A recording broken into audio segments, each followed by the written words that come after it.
Fala galera, então começamos a evoluir mais a parte de lógica e de programação. Bom, a gente já sabe que a gente precisa começar a fazer estrutura de decisão, tá? O que é uma estrutura de decisão? Se acontecer algo, vai fazer isso, entendeu?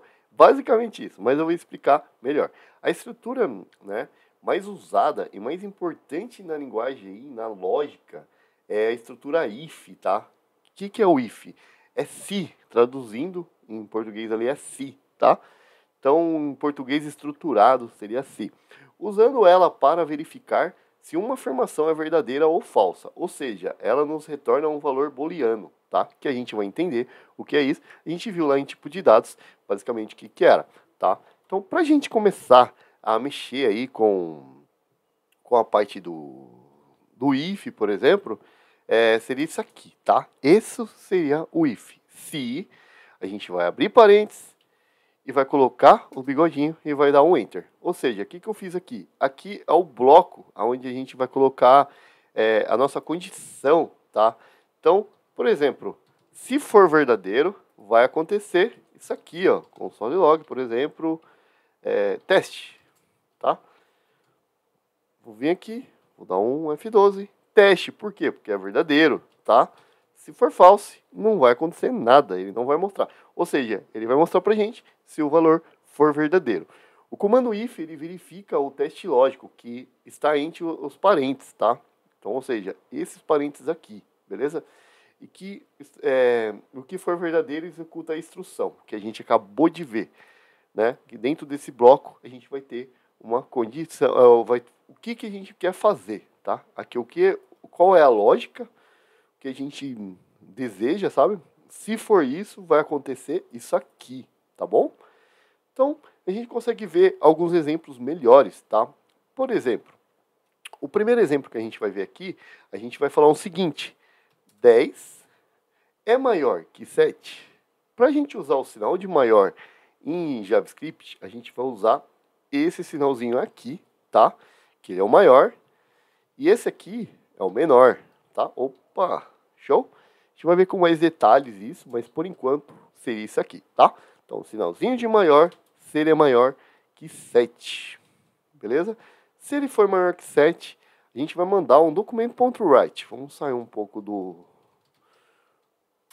console e eu vou fazer o seguinte, vou fazer 10 é maior que 7. Beleza? Opa! Vou colocar mais um aqui. Exclamação. Show! Tá aqui. Posso até fechar isso aqui, vai ficar melhor. 10 é maior que 7. Por quê? Porque 10 é maior que 7. A gente está fazendo uma condição verdadeira, tá? E a gente consegue continuar a nossa lógica, tá? Bom, vamos fazer uma outra condição, por exemplo. A gente vai fazer aqui, vou apagar essa daqui, vou criar uma variável, tá? E vou utilizar a continuação. Se acontecer isso, vai fazer isso. Se não, a gente vai fazer um outro bloco de condição. Então, vou criar uma variável chamada valor. Vou colocar um valor 10, tá? E vou fazer uma lógica, tá? Vou abrir aqui o parênteses e aqui o bigodinho.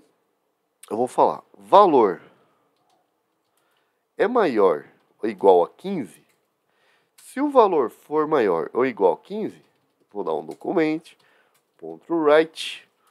O valor é maior ou igual a 15, beleza?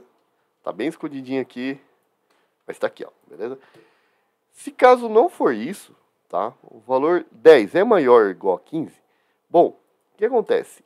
A gente já conheceu esse sinal de maior, que ele é um sinal de maior, que representa um sinal de maior, e aqui a gente tem um sinal igual, que é maior ou igual a 15, a gente está falando para ele. Por isso que eu utilizei esse igual aqui, tá? Bom, continuando, se caso não for isso, a gente vai fazer um senão. Senão, vai acontecer isso aqui, ó. Vai cair nessa condição, tá? Senão, documento.write, o valor é menor que 15. Boa. O valor é menor que 15. Bom, vamos lá. Vamos ver. O valor é menor que 15. Por quê? Porque eu estou falando 10 é menor ou igual a 15. 10 é maior, desculpa, ou igual a 15? Não, 10 não é maior ou igual a 15, tá? Então vai cair nessa condição aqui, tá? Porque eu tenho esse valor. Vamos supor que eu aumentei aqui, eu vou colocar 15, tá? Já mudou, o valor é maior ou igual a 15, já mudou, tá? Então ele já caiu nessa condição. Eu mudei a variável e ele caiu nessa primeira condição. Agora, se eu manter o 10, ele vai cair o valor é menor que 15. Então ele vai cair nesse else, tá? Por isso que a gente usa o se não. Então, ou seja, aqui a gente aprendeu, se a gente fazer alguma condição, vai corresponder aqui, se o valor for verdadeiro, tá? Se não, a gente vai corresponder a esse outro bloco, tá? Então a gente tem esses dois. A gente tem mais aí para aprender, mas por enquanto é o mais utilizado aí que a gente vai ver. Beleza, galerinha? Bora pro próximo aí, gente. Vamos pros desafios aí. Show!